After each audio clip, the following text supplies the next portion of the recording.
Hello everyone, welcome back to Navya's kitchen. ಇವತ್ತು ನಾವು bread roll ಹೇಗೆ ಪ್ರಿಪೇರ್ ಮಾಡೋದು ಅಂತ ನೋಡೋಣ.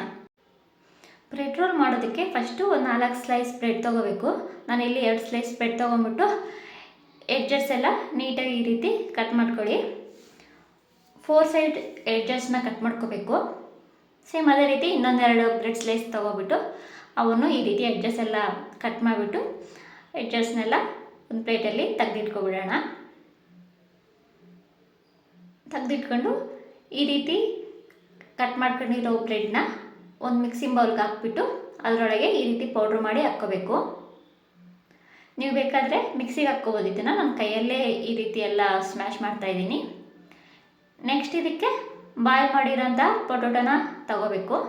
ನಾನಿಲ್ಲಿ ಒಂದು 4-5 ಪೊಟೊಟೊ ತಗೋಬಿಟ್ಟು ಅದನ್ನು ಬಾಯ್ಲ್ ಮಾಡಿಬಿಟ್ಟು ಮೇಲಿನ ಸಿಪ್ಪೆ ಎಲ್ಲ ತೆಗೆದುಬಿಟ್ಟು ಈ ರೀತಿ ಸ್ಮ್ಯಾಶ್ ಮಾಡಿಕೊಂಡು ಇದರಲ್ಲಿ ಹಾಕ್ಬಿಟ್ಟು ಈ ರೀತಿ ಎರಡು ಮಿಕ್ಸ್ ಮಾಡಿ ಒಂದು ಸ್ಪೂನಷ್ಟು ಚಿಲ್ಲಿ ಪೌಡರ್, ಒಂದು ಸ್ಪೂನಷ್ಟು ಕೊರಿಯಂಡರ್ ಪೌಡರ್, ಒಂದು ಅರ್ಧ ಸ್ಪೂನಷ್ಟು ಜಿಂಜರ್ ಗಾರ್ಲಿಕ್ ಪೇಸ್ಟ್, ಒಂದು ಸ್ವಲ್ಪ ಮೆಣಸಿನ್ಕಾಯಿ ಹಿಂಗೆ ಸಣ್ಣದಾಗಿ ಕಟ್ ಮಾಡಿರೋದು, ಮತ್ತು ಸ್ವಲ್ಪ ಈರುಳ್ಳಿನ ಕ್ಲೀನಾಗಿ ನೀಟಾಗಿ ಫುಲ್ ಸಣ್ಣದಾಗಿ ಕಟ್ ಮಾಡ್ಕೋಬೇಕು. ನೆಕ್ಸ್ಟ್ ಇದಕ್ಕೆ ಉಪ್ಪು ಸೇರಿಸ್ಬಿಟ್ಟು ಚಪಾತಿ ದೋ ಮಾಡ್ತೀವಲ್ವ ಆ ಕನ್ಸಿಸ್ಟೆನ್ಸಿಗೆ ಈ ದೋನ ಪ್ರಿಪೇರ್ ಮಾಡ್ಕೋಬೇಕು. ಪ್ರಿಪೇರ್ ಮಾಡ್ಕೊಂಡ್ಮೇಲೆ ಈ ರೀತಿ ರೋಲ್ನ ಮಾಡ್ಕೊಳ್ಳಿ. ಈ ರೀತಿ ಫುಲ್ ಒತ್ತಿ ಮಾಡಿ, ಇಲ್ಲಾಂದರೆ ನೀವು ಡೀಪ್ ಫ್ರೈ ಮಾಡಬೇಕಾದ್ರೆ ಈರುಳ್ಳಿ ಹೊರಗೆ ಬರೋ ಚಾನ್ಸಸ್ ಇರುತ್ತೆ. ಸೇಮ್ ಇದೇ ರೀತಿ ಎಲ್ಲದನ್ನು ರೋಲ್ ಮಾಡಿ ರೆಡಿ ಮಾಡ್ಕೋಬೇಕು. ಈ ರೀತಿ ರೆಡಿ ಆದಮೇಲೆ ಇವನ್ನ ಬ್ರೆಡ್ ಸ್ಕ್ರಮ್ಸ್ ಒಳಗೆ ಹಾಕ್ಬಿಟ್ಟು ಈ ರೀತಿ ಡಿಪ್ ಮಾಡ್ಕೋಬೇಕು. ಬ್ರೆಡ್ ಸ್ಕ್ರಮ್ಸ್ ಎಲ್ಲ ಕಡೆನೂ ನೀಟಾಗಿ ಹತ್ತೋ ಥರ ಡಿಪ್ ಮಾಡ್ಕೊಳ್ಳಿ.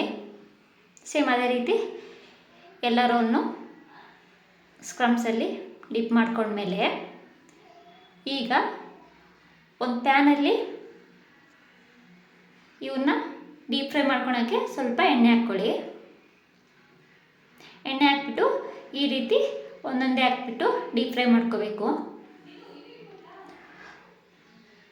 ಮೀಡಿಯಮ್ ಫ್ಲೇಮಲ್ಲಿ ಇಟ್ಕೊಳ್ಳಿ. ಹೈ ಫ್ಲೇಮಲ್ಲಿ ಇಟ್ಟರೆ ಬೇಗ ಮೇಲೆ ನಿಮಗೆ ಗೋಲ್ಡನ್ ಕಲರ್ ಬರುತ್ತೆ, ಬಟ್ ಒಳಗೆ ಸ್ಟಫ್ ಇರ್ತದಲ್ಲ ಅದು ಕ್ಲೀನಾಗಿ ಬೆಂದಿರಲ್ಲ. ಸೊ ಡೀಪ್ ಫ್ರೈಮಲ್ಲಿ ಇಟ್ಬಿಟ್ಟು ಕುಕ್ ಮಾಡ್ಕೊಳ್ಳಿ. ಈ ರೀತಿ ಬ್ರೆಡ್ ಸ್ಕ್ರಮ್ನ ಡೀಪ್ ಫ್ರೈ ಮಾಡ್ಕೊಂಡ್ಬಿಟ್ಟು ಗೋಲ್ಡನ್ ಕಲರ್ ಆದಮೇಲೆ ತೆಗೆದುಬಿಟ್ಟು ಪ್ಲೇಟಲ್ಲಿ ಇಟ್ಕೊಂಡ್ರೆ ಬ್ರೆಡ್ ರೋಲ್ಸ್ ರೆಡಿ ಆಗುತ್ತೆ. ಬ್ರೆಡ್ ರೋಲ್ಸ್ನ ಈ ರೀತಿ ಕೆಚಪ್ ಜೊತೆಗೆ ತಿನ್ಬೋದು, ಇಲ್ಲ ಮೈನಸ್ ಜೊತೆಗೆ ತಿನ್ಬೋದು. ತುಂಬ ಚೆನ್ನಾಗಿರುತ್ತೆ, ಟ್ರೈ ಮಾಡಿ. ಮಕ್ಕಳಂತೂ ತುಂಬ ಇಷ್ಟಪಡ್ತಾರೆ. ನಿಮಗೆ ಈ ರೆಸಿಪಿ ಇಷ್ಟವಾಗಿದ್ದರೆ please like, share and subscribe to Navya's kitchen YouTube channel. Thank you for watching.